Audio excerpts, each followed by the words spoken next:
Hello, everyone, and welcome to a brand new episode of the Need to Nerd podcast. I am your host, Spencer, and welcome to Need to Nerd, the weekly podcast where we have a need to nerd and we want to share it with you. I'm joined by my co-host, West. Say hello, West. Every time you say it's going to be a brand new podcast, I think you're announcing that our topic is going to be the band Brand New. Every episode is a brand new episode of Need to Nerd. And apparently every episode of Need to Nerd is about the band Brand New. We are not talking about the episode of Brand New this week. We are getting close to finishing up our series on Korra. That will happen probably in the next couple weeks. But this week we are doing Season 3 of The Good Place. And I'm hyped for it. It's going to be so nice for our future listeners when they just get to listen to all those right in a row instead of having to wait until Spencer finishes watching television shows. To be fair, I've been done with this for a while. It's possible. This one was me. This is the first one ever that was me. Yeah. But also, like, I think that it's possible that in the future, if the shows are, like, as short as Korra or The Good Place, rather than, like, watching stuff with my wife, I'll just watch it all at once so that we can do it. Kind of just depends. But also, in the future, we'll just be doing enough shows that are current that it'll be as they come out that we're doing them, which will be very different. Yeah. I mean, to be fair, I think that, like, both Korra and The Good Place hit Netflix literally last month for their, well, Korra 2 months ago, but Netflix, like, just got season 4 of The Good Place. Was it this month? No, it was probably October. Although timey-wimey is at least a Jeremy Baramie right now. Yeah, sure. It's all 2020 stuff. With that being said, don't forget to check out our Discord, where you can see the awesome tweet that Wes just posted, where we get to see Charmander with knives. I mean, what more do you want in the world? And if you want something a little bit cooler than Charmander with knives, head on over to our Patreon at patreon.com/HeezyGameMedia. What? I was just going to say, the thing that I would say is cooler than Charmander with knives is Squirtle with a bucket helmet covering his eyes that's shell, carrying a little shell shield and holding this, like, his tail basically as a club is way cooler. That's the better drawing of them. That's fair. And if you want to know what we're talking about, head on over to our Discord. That link in the show notes. And if you want something even cooler than Squirtle using his tail as a club, head on over to our Patreon. Supporting the show would mean a lot to us, and yeah, I know that there are things going on, in the world, and also there are things going on across the Heezy Media universe. You know, we've got a new Magic the Gathering podcast that's popping off that has gotten some pretty amazing feedback with longtime rookie, 100% rookie. Yeah, Sam brand new to the game. Sam Black's new podcast over on the Constructor Criticism Network is something that I'm a part of and working on, and it's really cool to see just that it's already helping people. And you know, we want to do what we can to always be making the show better. And the easiest way to make the show better, make better content in a lot of ways is to get some financial support from the listeners. Patreon has become the best way to do that. So head on over to patreon.com/needtonerd, and there are going to be specific goals for Need to Nerd in 2021, which is like getting me a haircut. Yeah, I mean, we could make that a goal so that you can't get a haircut until we get like, $10 and $20 in Patreon. Wait, no, we definitely don't want any goal in which people are incentivized to get you not to get a haircut, to not be our patron, because they can. Eventually they'll be so miserable that people will feel bad for you, and they'll. Nah, I have no proof that can happen. But this week, we're going to talk about misery because there are a lot of people that get a little miserable in this season 3. All right. What I will say as a Patreon goal is if we hit a certain level, which we'll set, I'll release the photo of the worst haircut of my life. Ooh, there we go. Which, if Spencer hasn't seen it yet, he's in for a treat after this show. Oh, I am in it for a treat then, because I'm pretty sure I haven't seen it. It's a great photo. Yeah. Man, you're so good at interrupting my segues. I am. Or calling them out. One of the two. Yeah. But we are going to be talking about Season 3 of The Good Place, as we mentioned. And Wes, I want you to hype this up. It's been, I think, a little while since we talked about season 2, and I mean, season 4, as we said, has recently hit Netflix. Why should people continue watching this show? I mean, its viewership plummeted after season 1. Why should people keep watching it? Well, you might, after having watched season 1 and season 2, feel like you have too good of an understanding of the nature of the universe, and you need to be introduced to a few very important concepts to understand how complex the universe is, such as the Jeremy baramie, the international whole of pancakes, the time knife. And if you want to know what any of those things do, you have to watch season 3, or what they don't do. I think more specifically, what they don't help you with at all. I think that the thing is, as somebody who's gone through a personal existential crisis, especially in the last 2 years. Yeah. We'll know exactly what a Jeremy baramie is. I really feel for this season. And if you too want to go through your existential crisis all over again and witness somebody else doing it, this is the season for you. Yeah. Well, this season 3 is incredible. You get to know the origin of legends like Donkey Doug. You get to explore the bad place for real this time.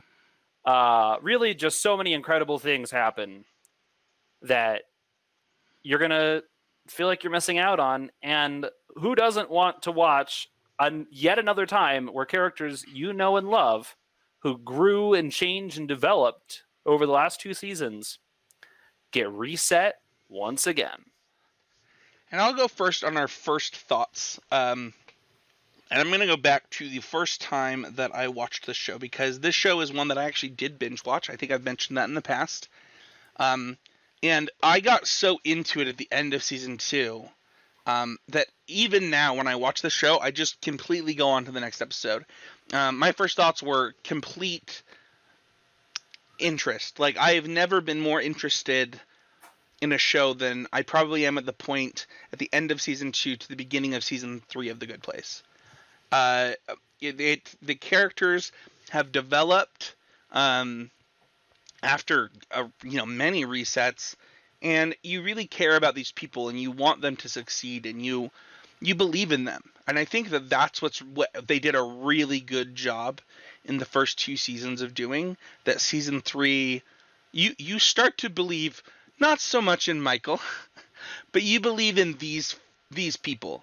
You believe in Eleanor, you believe in Chidi, and you believe in Jason. Like, I believe that Jason... End of season 3, I trust Jason more than I trust most people. Yeah, I just think that, my first impressions of this season were, I believed in these people. I believe they're going to succeed. And I am rooting for them. And that's a really fun place to be at with a TV show. Yeah, if you're not rooting for the character, and to be honest, this is true about any storytelling, right? You need to be rooting for the characters to really get invested. And it's honestly some of the best advice for being a dungeon master that I've ever heard, which is, you are an audience member and you need to be rooting for your character, for your player characters. West, what was your first input? Like, first time you watched season 3? I think you had watched season 3 when we started this, but I don't remember. So seasons 1, 2, and 3 all got put on Netflix at the same time a long time ago, and so I watched them all straight through. So I think I was probably delirious, to be honest, by the time I got to season 3. And I was intrigued. I was worried, right? Like, I think that it's scary to see the characters go back to this space where they've got chaotic and random influences on them, right? Like, in even the Good Place version of the Bad Place, right? Everything's very controlled other than their interactions with each other, what they're learning and what they're gaining, right? Whereas being in life, of course, anything can happen and you'll get exposed to a whole bunch of people. And so it was fascinating to see how like how when they're back in their lives, how they responded. And I think that it felt very real, that first experience of like realizing you need to get better and, improve your life in some measurable way. And you do that for a while and then you backslide hard the moment you stop thinking about it as much. I think is such a very real experience. And the other thing is, I think it's cool to see how much what we love about these characters is not the things they've gained from their time. It's just like who they are, who they actually are. Right. Yeah, I think that what you just said really speaks to like, it's not really, it is not the flaws of these characters or the improvements that these characters make that has probably made us root for them as much as like they feel like real people that maybe you've interacted with in your life that you've probably cared about, and you care about these people because of that. You know, I know personally I've known plenty of Jasons. I've known plenty of, oh my gosh, I can't remember her name. Not Eleanor. No. I mean, Tahani's. Yeah, lots of Tahani's. Not to the extreme that Tahani is, but I think that they're all caricatures of people that we know in our lives. Yeah, they're pretty extreme. I think that there are now people. My wife said that I'm a cheaty, and I don't agree with that, but I'm sure that there are people who think I am that.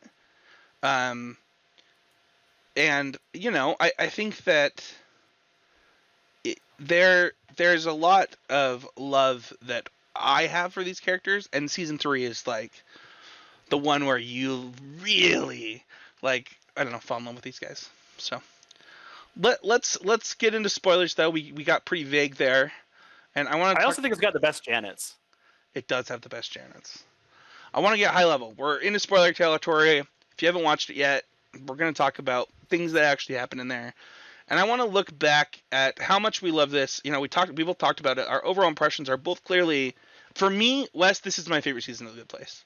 I mean, you mentioned 7 things already that are like, yes, that is such a great moment. But the unlockings of the universe, of this universe specifically, and what it means for these people are pretty huge. And there are like kind of different arcs in this season.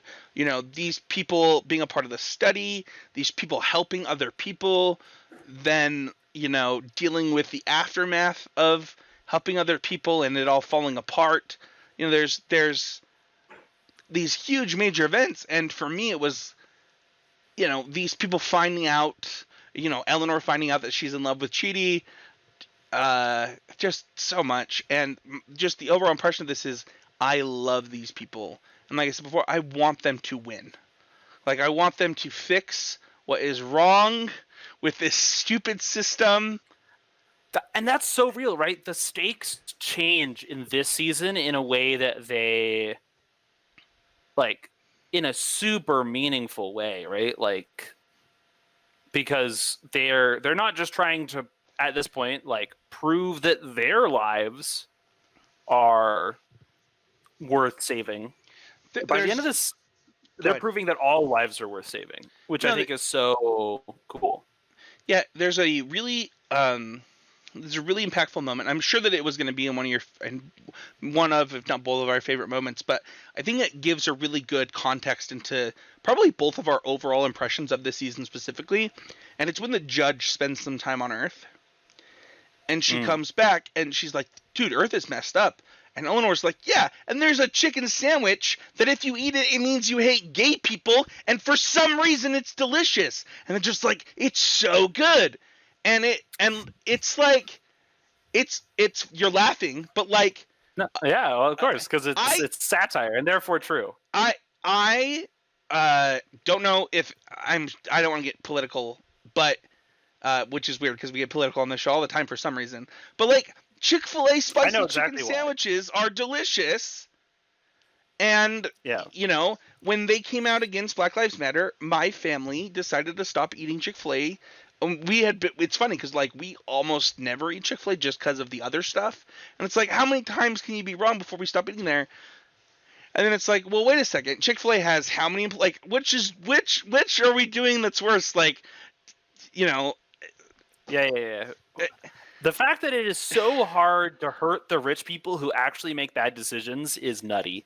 There's so many other people you have to hurt them. It's so I mean, we had this conversation. We might have even talked about it on the podcast, right? Where like, it's like, Harry Potter is a story that I love, that I think is a great story that teaches really important lessons.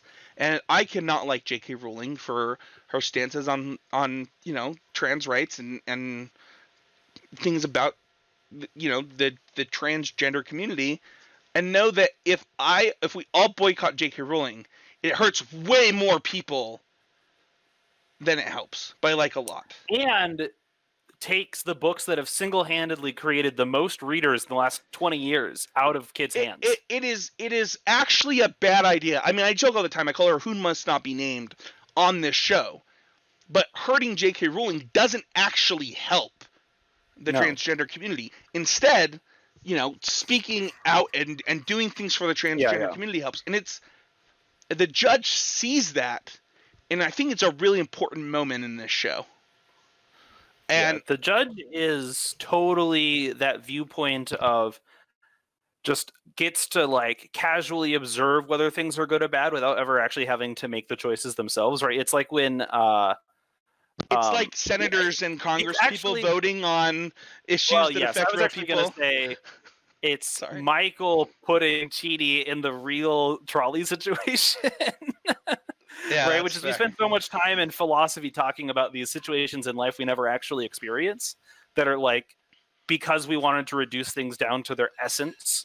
Can I ask that just don't actually participate in real life? We didn't do that on season 2. What is your answer to the trolley question? Whether I should use my power to hurt one person versus 3 people, and can I live with that decision? Yeah. Oh God, I switch between utilitarian views and like absolute holistic views all the time, and I think right now I would pull the lever. You would kill the 3 people. It's no, I would. You're already. No. I would turn, right, because the most people are what you're already going towards. Got it. You would kill the one person. Pull the lever to turn the cart. Yeah.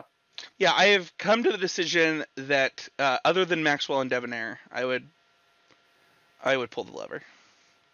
But it's irrelevant because it's not a real choice. It's a Sophie's choice, right? Like it's not.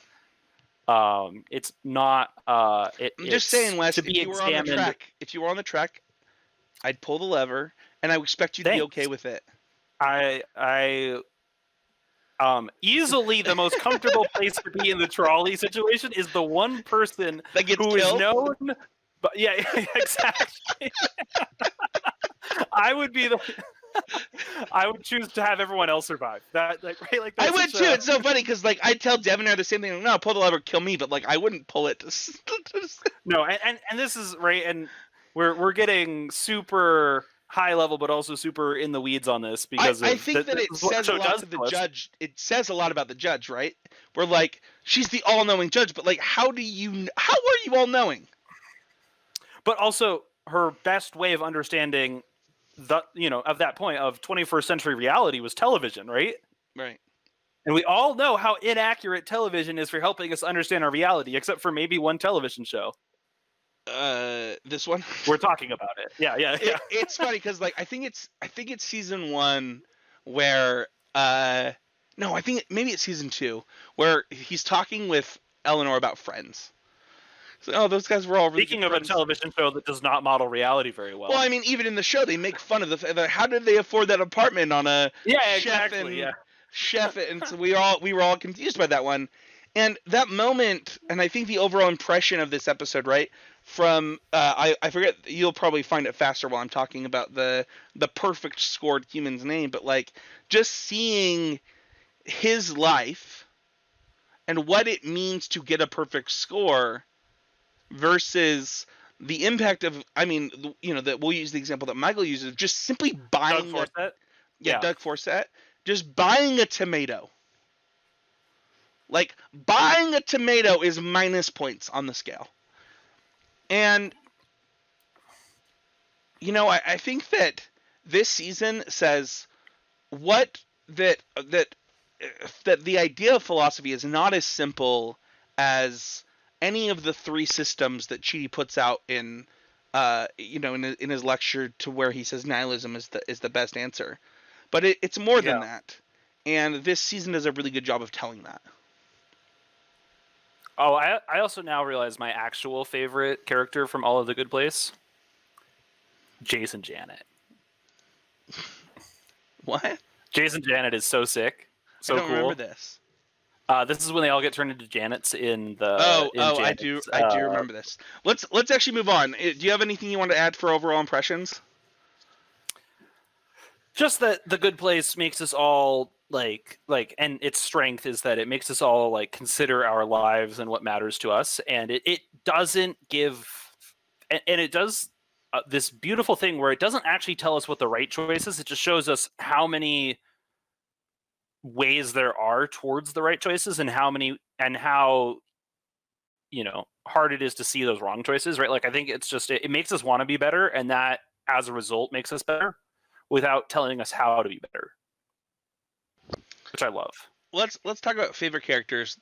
This segment we pick one of our absolute favorite characters from the season or from the movie or whatever whatever we're covering. Soon it'll be book one of West's book that he sold me so well on. I'll go first on this one. I have a tie for favorite character because I don't just want to say Chidi on every stinking season. Although I don't know that is true in season 4. But I actually really loved Simone this season. And I love her ability to handle Chidi and her ability to handle Eleanor. Specifically, those two are the two that stand out the most. Where she's so good at letting them be themselves, and yet Calling them on their BS. Yeah, it's very endearing. I don't think a lot of people are Simone's. I don't think a lot of people have the. I don't know if it's that she's so interested in their minds or what it is, but she has this ability to be like even when Chidi goes and talks to her, she's like, "You're weird. Let's go do this right now because I want to see your brain." And that is, I don't know, that was really endearing to me. That she no real questions asked, instantly was interested in looking at Chidi's brain and saying, why can't you make a decision? And asked him a question as simple as red or blue. Like, that's it. That's the whole question. I don't know. She brought out a really good part of Chidi and a really good part of Eleanor. I thought that she made Eleanor a lot less selfish, which I really appreciated in her relationship with Chidi, in her, working with the group and talking with the group. I don't know. I thought Simone, as little of a part as she played in this season, very, very much brought out the best in two of the most important characters. I don't know that they would have, gotten as far with the group. I know it's not that many episodes, but I think Simone was a big help. Yeah, I think that Simone's pretty great, and also it's fascinating that Simone is the only character that matters basically in the whole show that is not our core 4, Janet or Michael. Every other character is there to just be like a plot device in the lives of our characters. I mean, she does that in season 4 for what it's worth. She is a plot device in season 4. That's true, but season 3, Simone is just that. Yeah, I also think she's way more interesting in season 3 than season 4. Like, just she legitimately is. Well, Simone in season. We'll get to Simone in season 4 when we get to season 4, but Simone in season 4 is actually one of my favorite reasons for why simulation theory is irrelevant. Oh, that's my favorite moment of the whole show. One of my favorite moments of the whole show is her conversation with Chidi. But my other favorite character is obviously Chidi, and I also think this is Chidi's best season. But we'll talk to that in my favorite storylines. What about you? Who's your favorite character this season? Oh, my favorite character this season is, I think, the character who continues every day I ever watch an episode of the show to surprise me, shock me, and remind me of how little a person needs to be or do to be a good person, and it's Jason. I love Jason. Season 3 Jason might be best Jason. it's funny. I one of my favorite parts about season 3 Jason is, I mean, actually, just one of my favorite parts about Jason is his honesty. And the part where he's holding that cash and he looks at Tahani and he says, "This much money would have changed my life so many times." Yeah. And like he's so sincere. Which is why he kept trying to steal it. Yeah, he's so sincere when he says that. And yet he says that, and yet he's so just happy to just go hand that money to people. I don't know, Jason. We're past the point where that much money would have changed his life. I think is a big part of it. I mean, he doesn't even like it. I mean, does Jason know that we're past that part? I don't know that. That is also what I love about Jason is how I think that's probably why I like Jason in season 3 is like it doesn't matter how many times you reset Jason. Jason is Jason. Yeah. Whereas like Eleanor has such an arc, right? Eleanor is this incredible exponential growth of a character where she like, you know, she's not very fun as a character when she's at the beginning of any journey of our baseline Eleanor. But she's amazing whenever she's at the end of any journey, right? She just gets better by having to do it. Yeah. Jason is just distilled chaos incarnate from the get-go every time, and teaching him doesn't change that about him. It just makes him better at it in like less destructive ways. And it's incredible. Or sometimes more destructive ways. In fact, I would say that actually some of Jason's best plans come when he's like a high level Jason. Sure. And like they go so wrong so fast. I just love it. Oh my god. But yeah, I have to say the scene where Tahani just hand wads of cash is just such a fundamentally interesting scene because there's all these theories about like what kinds of public policies help people and how do we improve lives, and the answer will always be put money in the hands of people who need it, people who want to use it to make their lives better or make other people's lives better. Yeah, I think about this a lot. I was not making a ton of money the last 3 years. For a lot of people, it would have been a ton of money. But for, you know, a lot of people that are in my family, you know, they wouldn't think of it as a ton of money. But it was far much more money than I needed, you know, and I'm not saying this for recognition, but like I gave away a lot of it the last 3 years. And you know, I'm not going to say for what or to who or for why, but I can tell you one thing that, you know, I think that too often I'll hear the excuse. I had a conversation with somebody that I won't say who. We were talking about, they were complaining that my brother didn't like Jeff Bezos. And they were complaining? My family are really hardcore capitalists, for what it's worth. A lot of them. Yeah, sure. Okay. I was like, I also don't like that. I think that he could liquidate, you know, X percentage of Amazon and, you know, make the world a better place really fast. Could also just pay his employees well. Like, well, that was the other thing. That was actually that was the end point of our conversation was, you know, he could also just keep his employees safe and pay them a living wage. And that would be all I'd ever expect of anyone who's at that level of wealth. And actually, and the thing is that I think that my wife thinks so highly of me because I often am, and I think this is a problem with it, especially in America. If you're an American listener, it's too often Americanized heroes. Like my wife sees me as like this heroic figure when it comes to like charity, how much I try and give away. But at the end of the day, it's like, yeah, but that's not the best thing that I could be doing with my time. Like I'm working for a corporation, or was working for a corporation. Yeah, you're Robin Hooding above the books. Yeah, it's just so it's such BS. Well, also just, and I think that the pandemic has really taught us this, that like pay attention to who we call our heroes in real life, right? Like in stories, I think we get to call our heroes accurately and without like much moral anything, but like our heroes in this pandemic have been the people that we think it's okay to mistreat.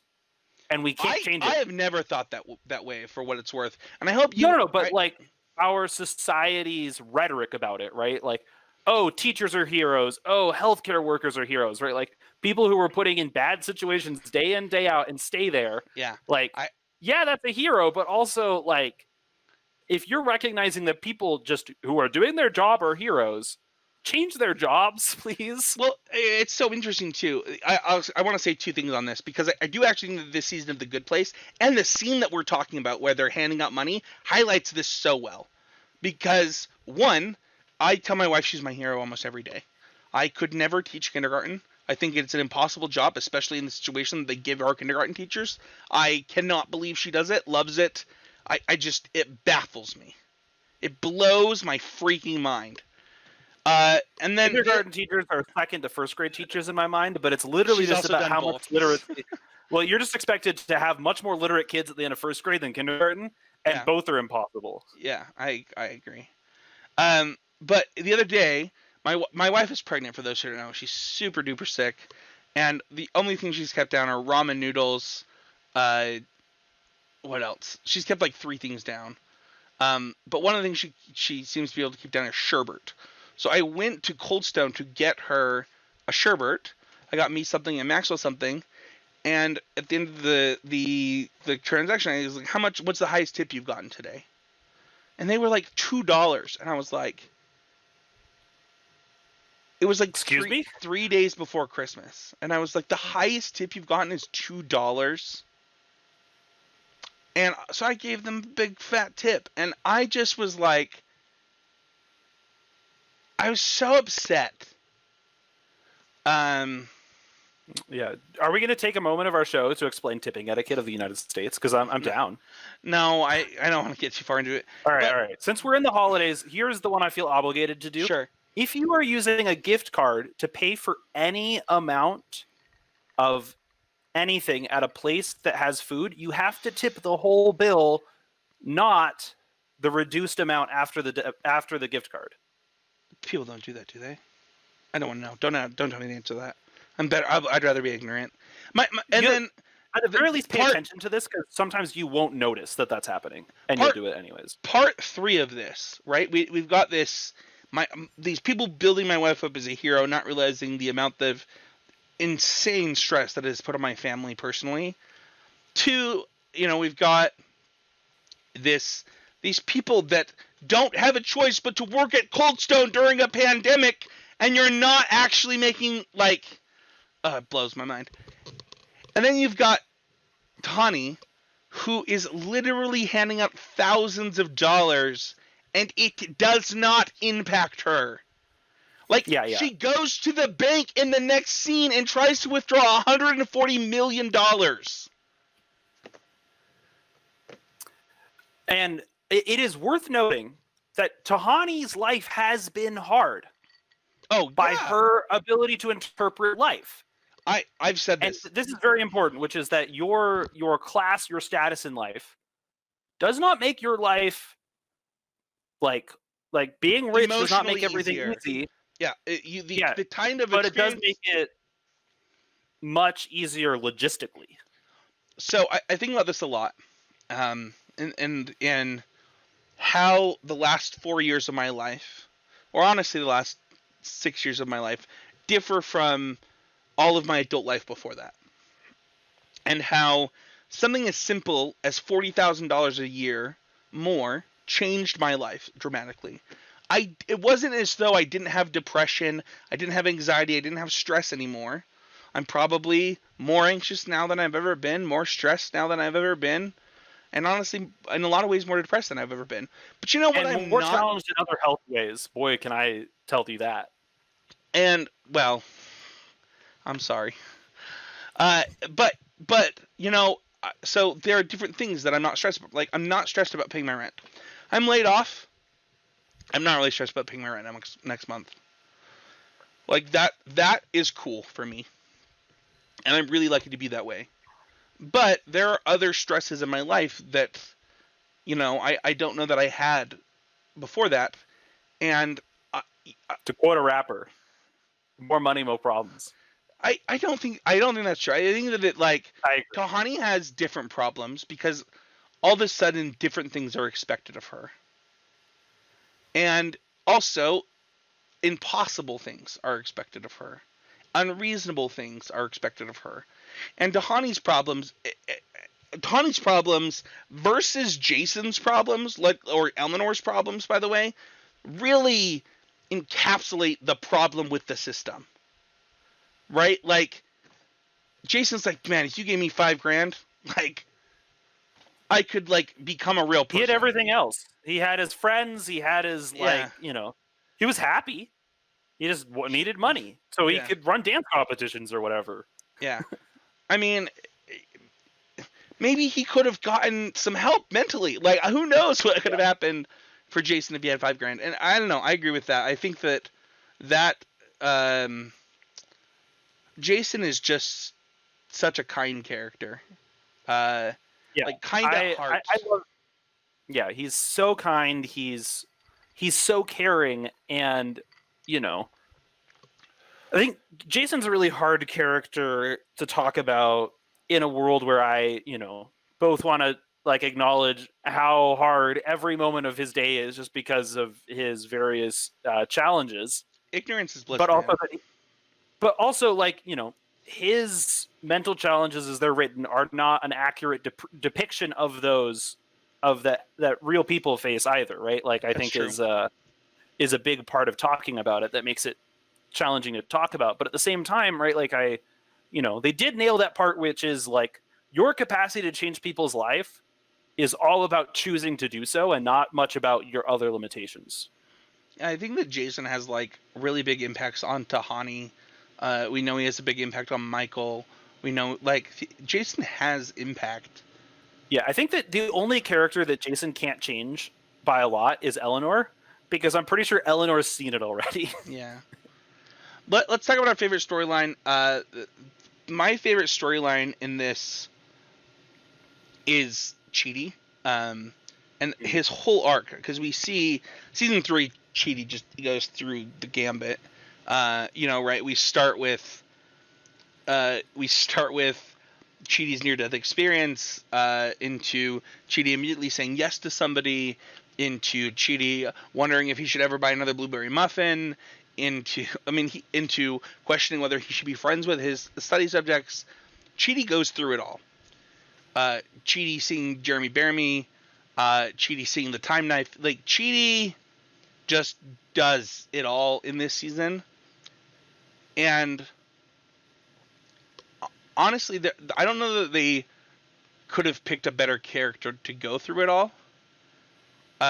Chidi's entire goal in his existence is to make the world a better place and to help people become better people.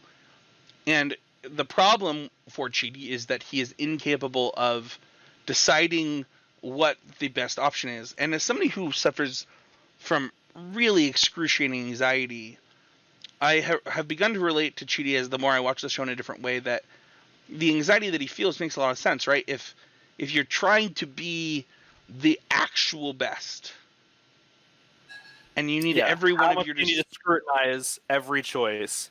And this is such a game player anxiety challenge, right? Is that we're thinking about what's the right play, right? I talk about this in my therapy sometimes, right? I'm trying to decide what the right play is. And that's a concept that exists in games because I think that you can, and Magic has fewer of these than chess does, right? Well, the variables in a game we play Magic the Gathering and we play Pokemon, right? Yeah. So for example, this is actually a great example. I deleted wrap for poison powder on my Bellsprout the other day, and immediately realized I couldn't poison a Pokemon and paralyze or sleep it at the same time. Which are both better statuses, honestly. Yeah. And rapid at the same time, and poison at the same time. And I was like, oh my gosh, I made such a huge mistake. And I was upset about it for quite a while. That I erased rap for poison powder. And I was telling... And then you got razor leaf and none of it mattered. Well, we're not there yet. But... Okay. The thing is I think that I feel that kind of anxiety across decisions all the time. Not to the extreme of Chidi, but it's frustrating to worry about this stuff on that level. Yeah, like if you think that there's like a platonically best choice to make in any given situation, and that you are better off finding that choice than just making a choice, like you're paralyzed, right? Like, and Chidi exemplifies this, but I live it, you live it. Lots of people experience this, and what Chidi learns, and what we all learn, and very slowly, is that we need to sharpen our intuitions to the point where we can make the best choice in the shortest amount of time, right? Where we need to be able to and occasionally snap off most choices to be ones we usually think would be good, and then recognize when we need to sit back and think a bit longer and plan a bit more, and but that's a decision that you need to make, not a default. Such a Magic player answer. I did feel like I was listening to a Magic podcast, listening to myself talk there for a moment. No, I agree, and I think the thing is that Chidi goes through really, really important moments in this season. I mean, his most nihilistic, does any of it matter moment ever, which I think is glorious. Like the put the peeps in the chili pot. It's screw it all up. It's so good. Oh my god, that breakdown is such a great scene. We'll get into my favorite Chidi moments during Levitz, but I do think that Chidi's story during this, from even the part where he's talking to Eleanor, and Eleanor tells him that he's lying. He's like, that's a different person. That's a different Chidi. That I don't know if he really believes that, or he needs that to be a different Chidi so that he doesn't have to process his feelings for Eleanor. And I love the compartmentalization, because it's such a human way to deal with anxiety. Yeah. No one gets 404 not found more than Chidi. Yeah. What about you? What's your favorite storyline? Michael. And I think I said Michael for season 2, and I think the same thing is there, because Michael isn't treading water the same way our other characters are. Right? He has the fullness of his experiences. His improvements don't come when he dies. Right? Janet's improvement is just so weird. The sophistication of Janet is so different than any other being, right? But Michael... Oh, go ahead. Just has to he's playing with live ammunition from the gates, right? He gets this pass one time to go to Earth and make this change, right? He doesn't even eat the gumball, man. He doesn't even eat the gumball. He just puts the quarter and gets the gumball out and doesn't even eat it. So that's the fun part. I have a question about that one pass, though. I actually have 2 questions about this favorite storyline, because there are 2 parts that really stick out to me in Michael's story in this season. The first is the reusing of the pass. The second is giving him the frog mug. What? I actually was going to say that the way to examine Michael's growth this season is exactly in his interactions with the doorman. That was actually going to be what I was. Does his friendship of the doorman show that Michael is actually improving as a demon, as an entity? Oh, for sure. In fact, I think that, honestly, Michael is the person who comes the farthest, because he starts from being absolutely horrible and does the incredible thing, which is, as he gets new data, he changes his worldview, right? That's always the thing that's a mark of a pretty impressive person, which is the more they learn and integrate it, how do they change? Are they willing to change as information that doesn't reinforce their worldview comes in, right? And Michael does, right? He starts by thinking all humans are awful and he just wants to torture them, and he wants to do it creatively, and he wants to let them torture each other. And then he discovers that they improve each other. And it shocks him to his core, right? And he rebuilds himself afterwards, and he does it in a whole lot of ways, and with a midlife crisis and putting Chidi through the trolley experiment. And now we're here where he's truly improved from his starting position. He knows what he wants. He knows his values, and he struggles to implement them. Does he follow the rules, or does he get the results he wants? Is it okay that he broke the rules in pursuit of bringing his community together, or is it still bad enough that he did? And the answer is he had to, right? Like it was a real life choice, not a trolley decision, because if he didn't, then the rest of the show wouldn't have played out the way it does. Wouldn't have played out in this way that really, leads to a an incredible set of endings. But it's so cool that like he decides he's going to break the rules because that's what he's done his whole life, right? Break the rules to get ahead, right? And that's like a default sort of position. And then it gets complicated because of it, right? And because he makes this one change, he has to make other changes and then more changes. And like at some point he realizes I can't keep up with this. And he does the right choice that anyone does when they realize that their way of breaking the rules is something they can't keep up with. It's good to know, though, that Michael making all these changes is how we got to 2020. Is all I'm saying. It's really funny. I have to say, it's very funny.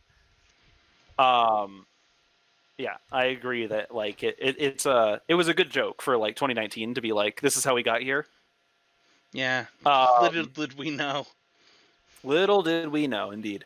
But like by the end, Michael decides he has to step outside of his previous choices. Right? It's not follow the rules, don't follow the rules. It's change the system, right? Yeah. He comes to the realization that like it's all fundamentally broken and it could all be done better. Yeah, I want to give a quick shout out to some of my favorite episodes before we move on to Could Be Betters. I don't know if you one of the season 2 of the season 3 of the season 4 of the season I'm sorry. No, I think that episode 2, everything is Bronzer is like pretty high up there, or part 2 of they did the hour-long special on the first episode, but the second part I think is really high up there for me. And then episode 5, Jeremy Baramie, that one is I think a pretty huge important piece for the show. I know that you like episode 10, right? The Janet's one.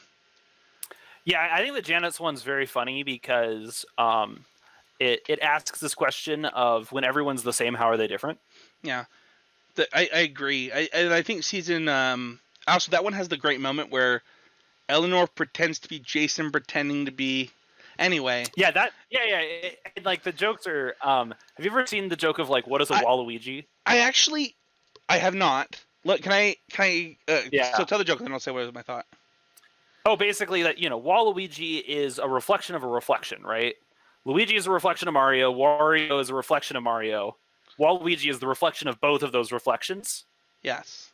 Right? Like, and how? What does it mean to have an identity that is based on basically nothing? It's funny because apparently Waluigi is actually not a real person. It's actually a figment of Wario's.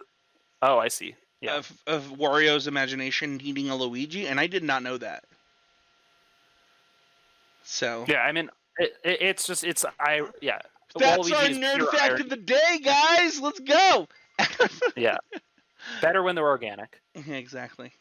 But on that note, though, I heard somebody say that they thought that was the best episode of any TV show ever, as far as acting is concerned.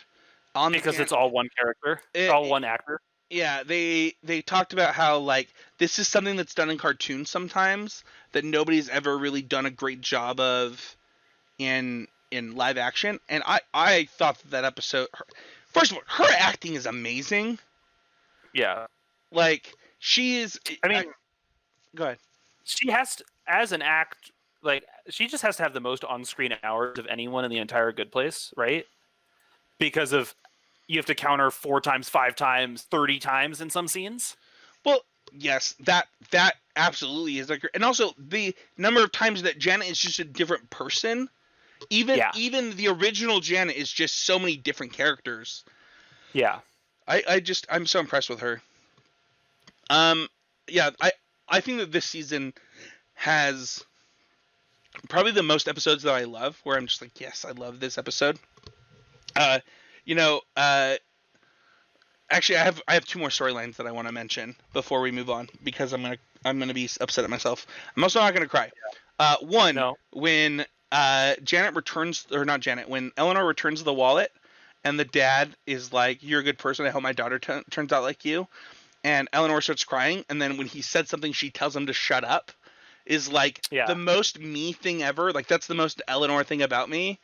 Is like when I'm crying because of something, and I've Well, done there's something. nothing like a compliment that absolutely throws your entire view of yourself Oh, self for a loop. it's like, no, I'm Like, not a good you're the person. best person Shut I up. know. You're like, I'm the worst person I know. Yeah, Like, it honestly, like I don't know if you know this about me, West. I think people don't think this is true, but I actually hate getting compliments because I always think that I could be better than I am. And yeah. so like, I have a good story about this for me, and this is such a relatable concept, right? Like, I made brownies the other day, and I followed the recipe and the joy of cooking, right? Like, pretty basic, good directions, and they turned out well, right? And when my grandmother compliments them, like, good brownies, West. I like all my head says is I followed the recipe. That's it. Like, like there's no like, oh, I'm satisfied. There's no like, yeah. it's like literally just like I did what was expected of me. You can't compliment that, can you?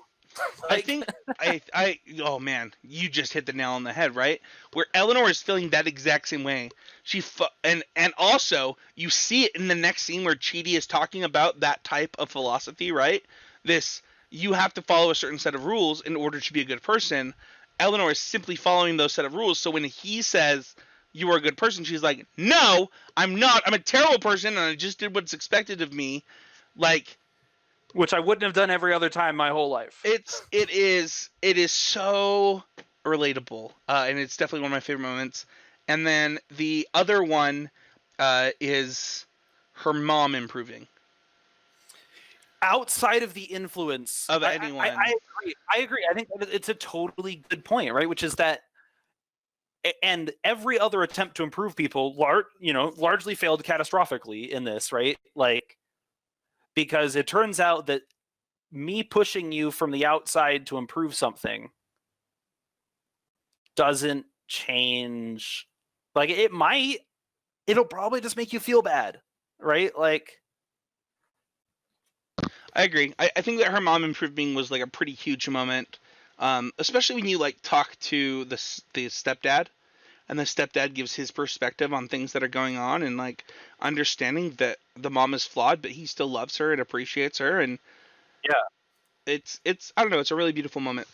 Let's go I to think that, like, go ahead. the best sign of those sorts of things are like when people like notice that someone else is doing something that is kind of wrong, lying about it, something like that, and then just don't say anything. Like, that's a really high level acceptance of that person.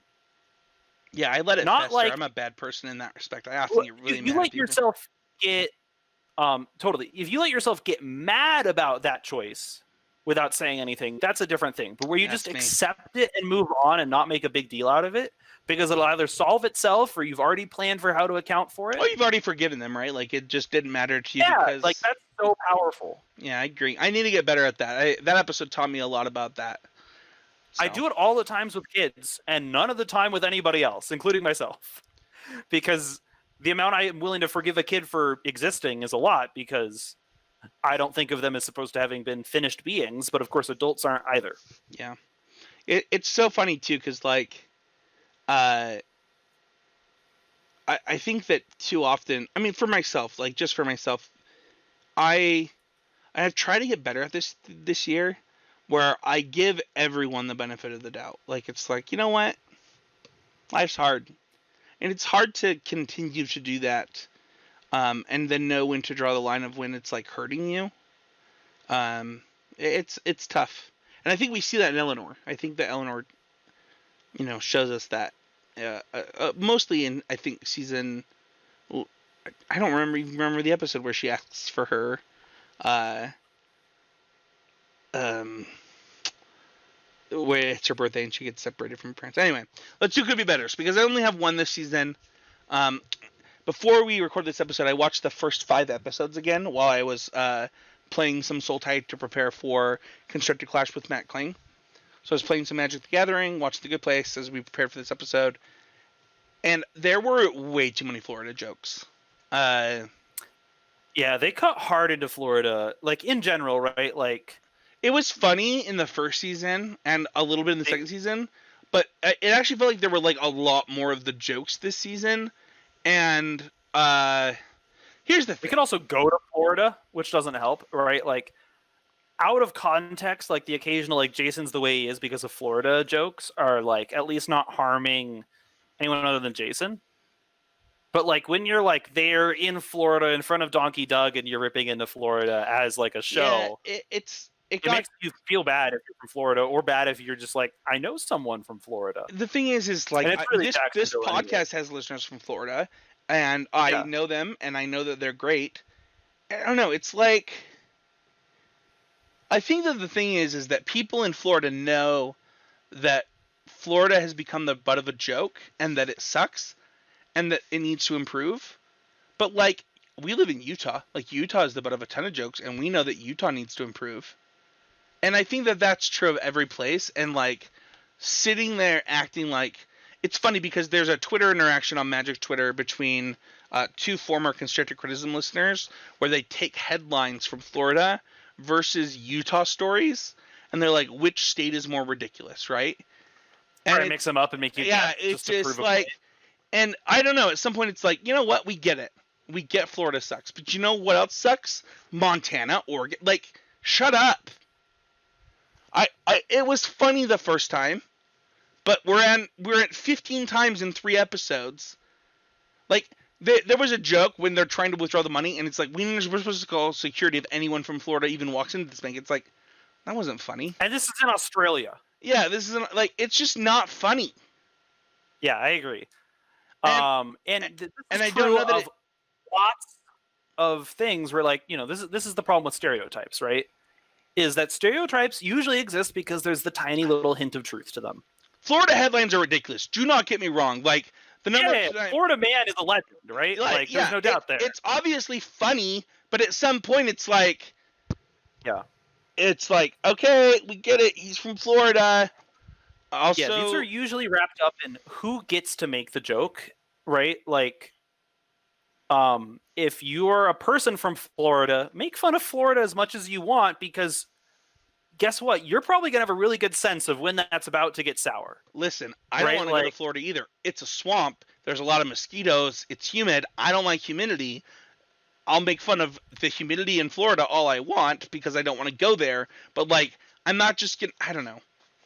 I was expecting an outrunning a gator joke, but I didn't get it. And I'm disappointed now. I also could outrun a gator, but also they're not very fast on the ground, Wes. I don't know if that's like... No, they're not at all. But...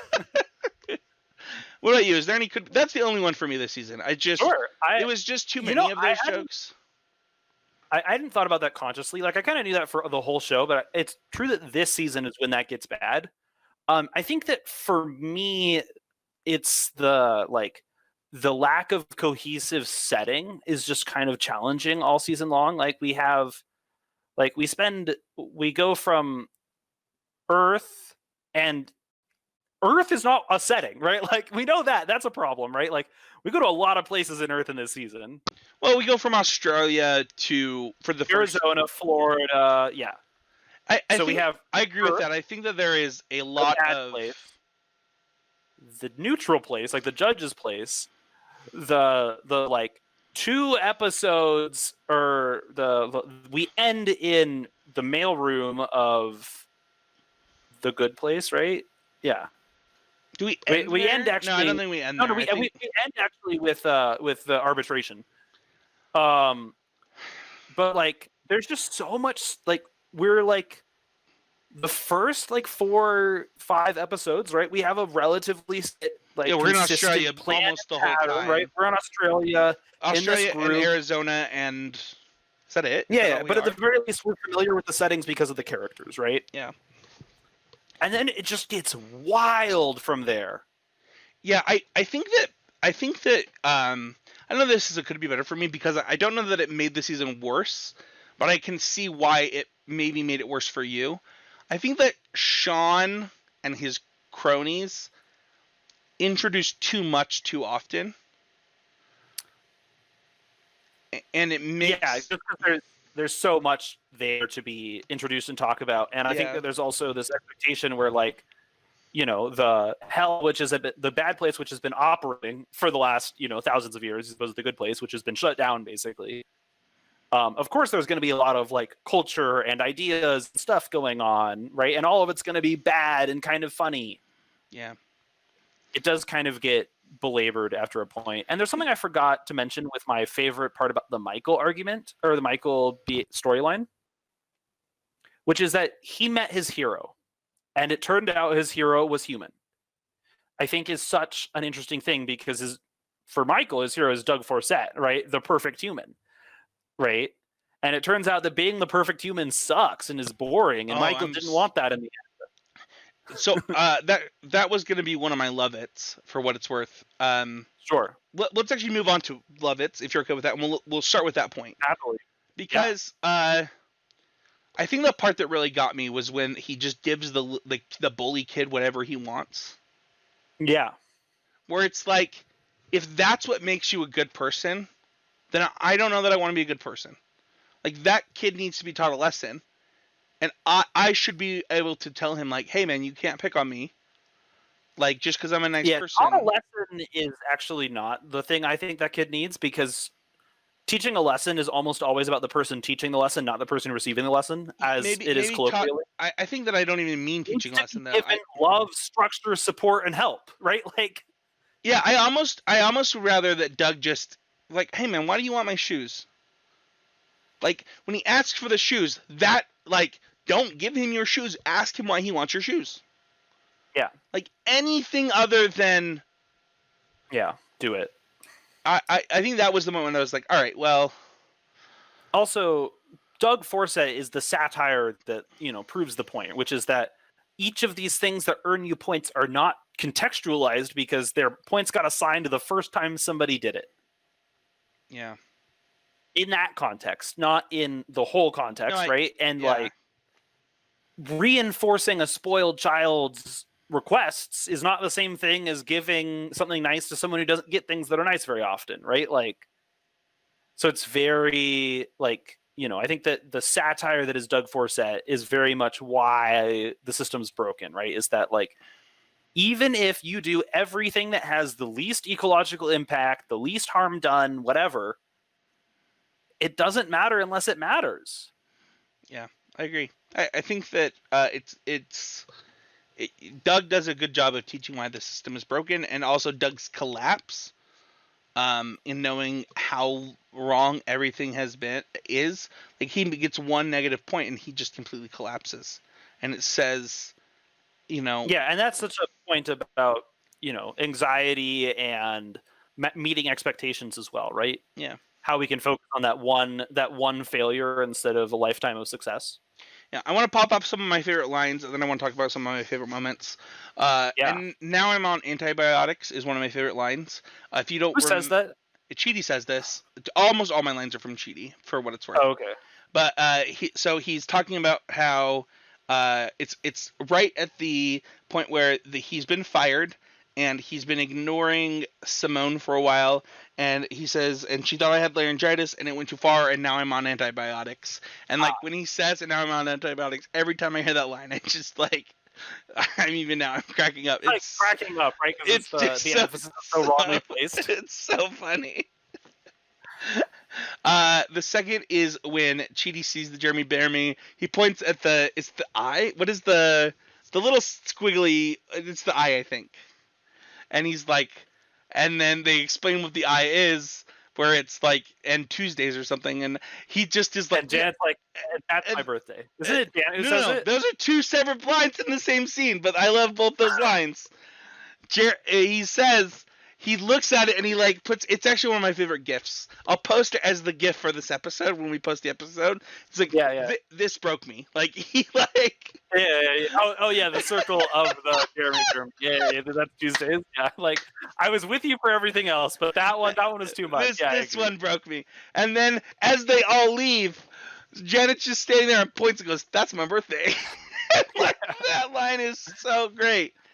As Janet gets more sophisticated, the parts where she's just kind of like that one's like a combination of like the robotic need to inform and like the impulsivity of being human, right? Like that's where those two come together to point out that's my birthday, right? No one needed to know it. No one's even listening. Yeah. But she had to be informative, and that's what was on her mind, right? Yeah. That's so me. That's my brain, right? Like, yeah. And then Eleanor telling the guy to shut up when he tells her he's a good person. I already mentioned that one. But I have some favorite moments. Eleanor helping Chidi get a date with Simone is pretty great. I think Simone played into that really well. That whole interaction is great. I think it made Eleanor better. I think it made Chidi better, and it really told you a lot about Simone. There's a lot of people helping, right? Because our love triangles are so intense, and everyone's trying to help each other. Yeah. Right? Where like people who are actively in love with another person are helping that person with someone else, right? Like the Jason Tahani therapy with Janet from season 2. I mean, even when they get married in this season, just so that Jason can take her Jason money. can have her money. Yeah. And it's like Janet hears that they got married, and it's like, yeah, yeah. I think that this season has probably my most love-its, and so I probably need to shut up. But this is good. What are you? Any love-its? Any favorite lines? Anything you loved that we haven't talked about yet? I love the moment of realization when everyone learns that Donkey Doug is Jason's dad. Dude, that's a really good one. It's so funny too, because like when he quits the dance crew, and he's like, "You're my boy," it's so much funnier knowing that it's his dad. Yeah. Like he's like, "You're my boy," and they give each other a hug. And when the first time you watch that, you don't know that that's his dad. Yeah. I don't know. It's so like, you're not my son, you're my boy. Yeah.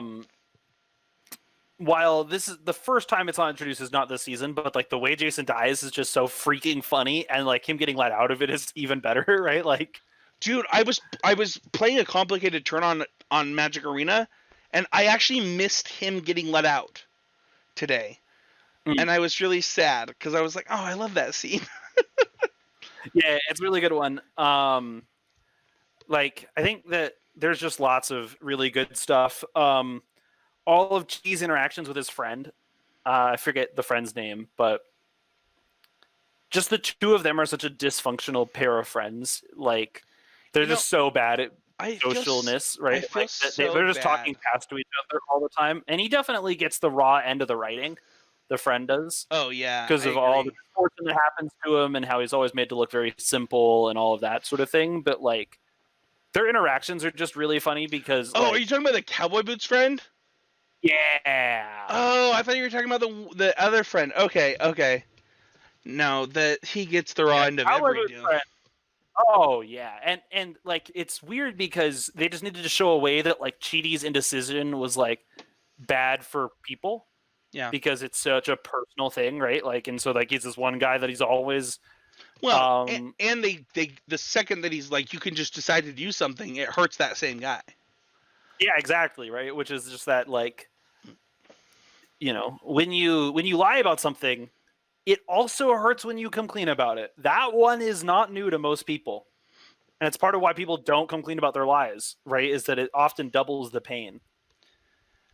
Do you have any other favorite moments before we rate this? All of the Janets. The Janet assembly. The Lovitz. No. The one at the Janet end. assembly. Yeah. That's a cool moment. I like Disco Janet. Disco Janet's dope.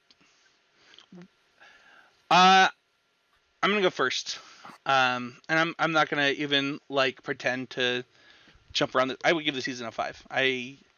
While the Florida jokes are too much for me, I think this show encapsulates an important time in humanity. I don't know if this season will be as good in 20 years as it is right now, but I think that it says a lot about where humanity is right now for me personally, and makes me want to be a better person. It makes me want to... I wish I thought that this period of humanity, this like indeterminate time where we go from being a group of like a species that's just trying to survive to the greatest possible effect, to one in which that like exercises complete control over its existence for the Oh, most I'm good. not saying that it won't be worse. I'm saying it might not be funny in 20 years how bad it was in 2020, if that. Sure, but I'm just thinking about like I just hope that this period of time where we're in this awkward stage, like I just don't think it's only going to be 20 years. I think that we don't change that fast. Historically, we don't. But I do know this. I do know that this season of this show made me a better person. Yes. Like without a doubt, I am a better person for watching The Good Place, and I think that's why it's my favorite TV show of all time. And I think that I would just give this season a 5. I think it's the best season of the show. I think that it makes you want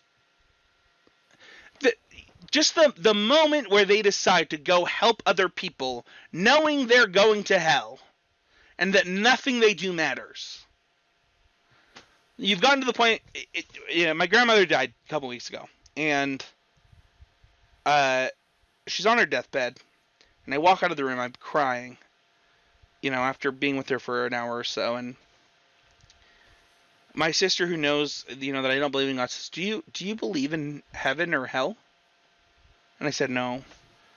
And she says, "Well, what do you think happens when you die?" So I said, "Nothing." And she says, "How do you do that?" Like, I don't know that I could do that. And I just started crying, and I'm just like, it's really hard to know that, I've got... The litmus test of a person is that after they embrace nihilism, what do they do?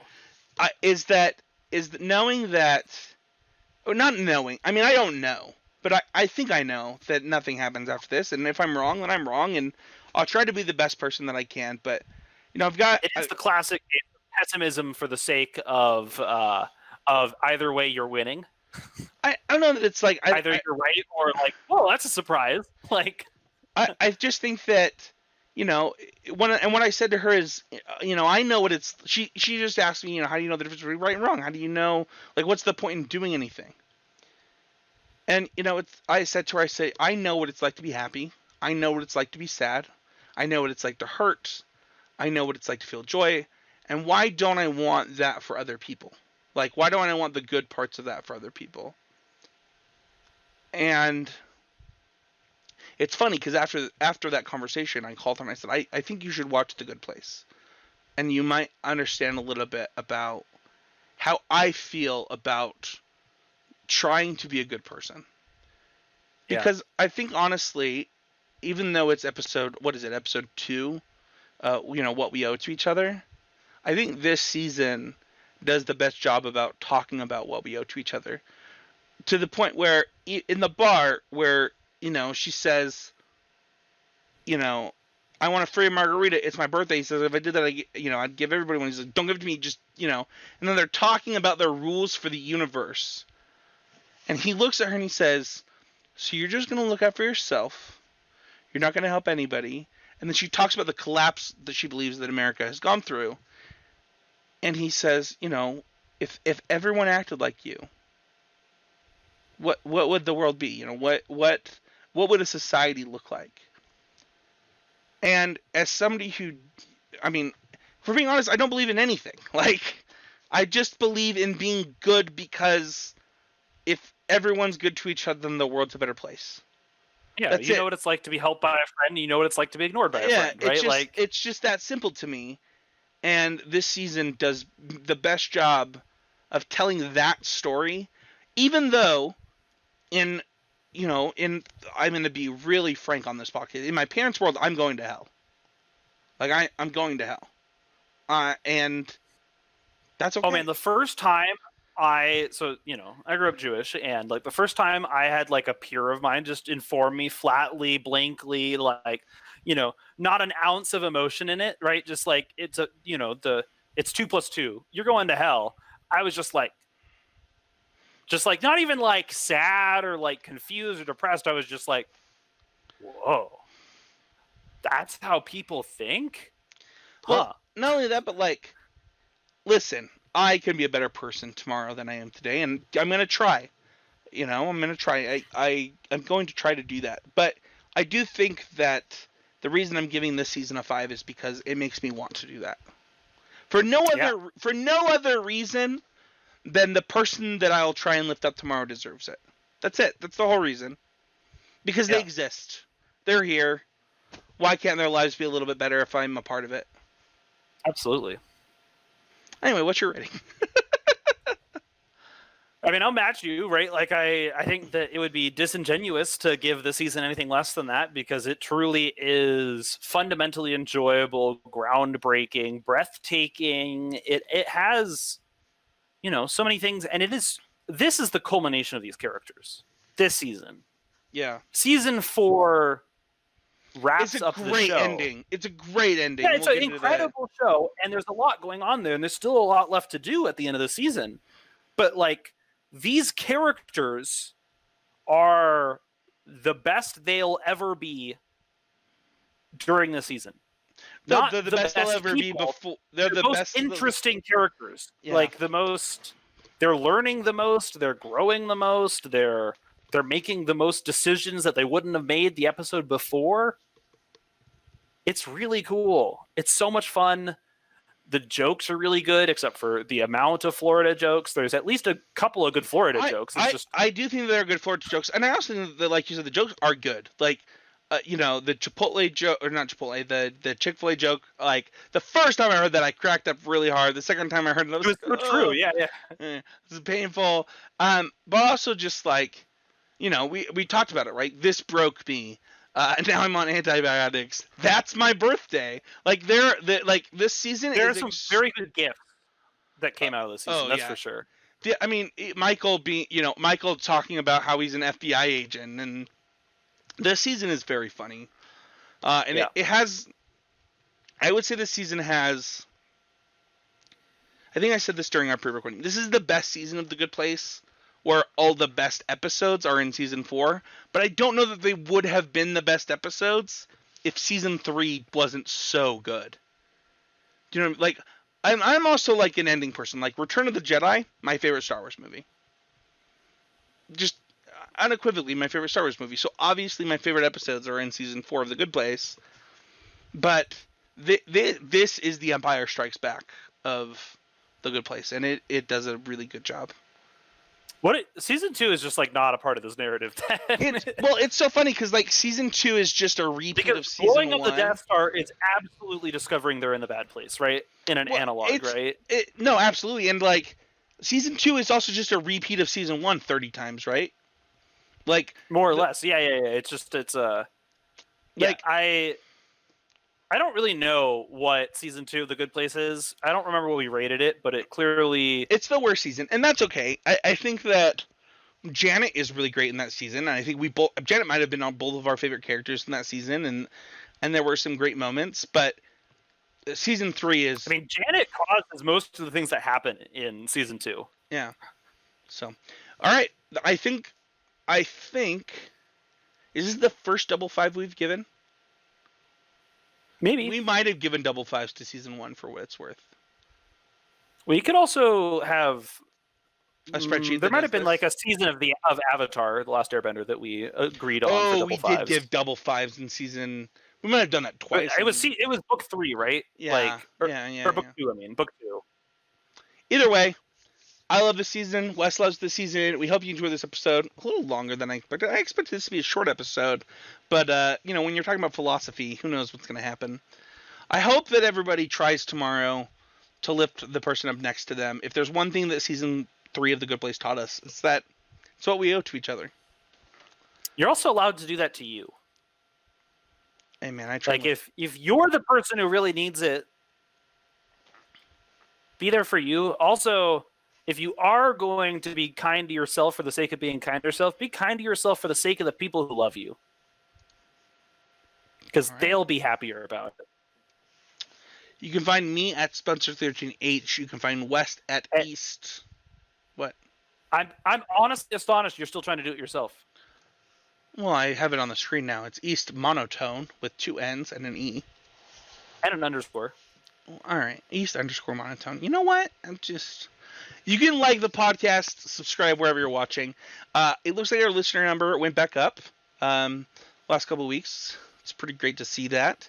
The best way to support this podcast, we talk about the Patreon, but honestly, if you just shared the show, like you've enjoyed it, and also I think it was James on Twitter tweeted at me this week that it is not just my friends who like Star Wars, who know that I like Star Wars, but everyone who interacts with me that knows that I like it, West.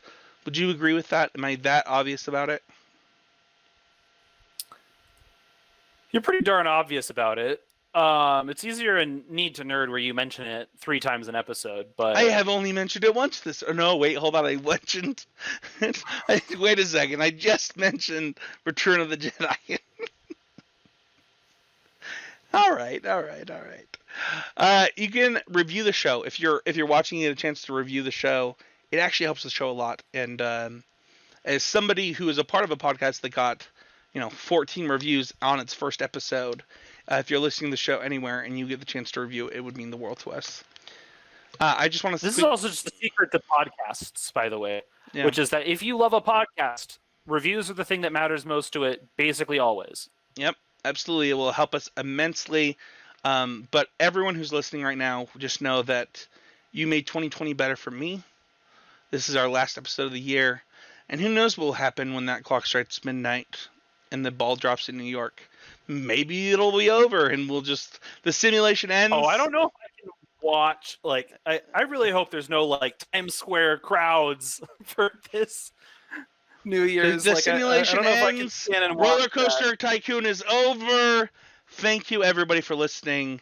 We'll be back next week with the end of Legend of Korra as we finish out one of our series. It's been a long journey in 2020, and we appreciate you guys coming along for the ride. Bye, everyone.